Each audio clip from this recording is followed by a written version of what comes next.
আছে কিংকং, বিশাল গরিলাকৃতির টাইটান, চোখে রাগের আগুন। ওর বিশাল হাতের মধ্যে ভাঙা স্কাইস্ক্র্যাপার, আর গর্জন শুনে কেঁপে ওঠে চারদিক। দূরের সমুদ্র ফুঁসে উঠছে। পানির নিচে থেকে উঠে এল বিশাল এক পিঠ, তারপর লেজ। এবং তারপর গডজিলা। তার চোখ জ্বলছে, পিঠ থেকে বেরোচ্ছে নীল আলো, আর মুখ দিয়ে ধোঁয়া উঠছে। গ্রোর! গর্জে উঠল গডজিলা।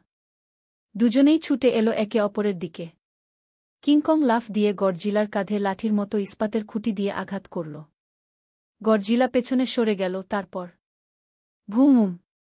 তার মুখ খুলে গেল। এবং বের হল নীল আগুনের রশ্মি, তাপমাত্রা এত বেশি যে চারপাশ গলে যেতে লাগল। কিংকং দ্রুত পাশ কাটাল, কিন্তু তার কাঁধ ছুঁয়ে গেল আগুন, চামড়া পুড়ে গেল। কিংকং গর্জে উঠল, এবার সে একটি বিশাল গাছ তুলে সেটিকে আগুনে পুড়িয়ে গডজিলার দিকে ছুঁড়ে মারল। চূড়ান্ত মুহূর্ত। গডজিলা আবার মুখ খুলল। এবার আগুন নয়, বরং আণবিক শিখা বেরিয়ে এল, শহরের মাঝখানে বিশাল বিস্ফোরণ। আছে কিংকং, বিশাল গরিলাকৃতির টাইটান, চোখে রাগের আগুন। ওর বিশাল হাতের মধ্যে ভাঙা স্কাইস্ক্র্যাপার, আর গর্জন শুনে কেঁপে ওঠে চারদিক। দূরের সমুদ্র ফুঁসে উঠছে।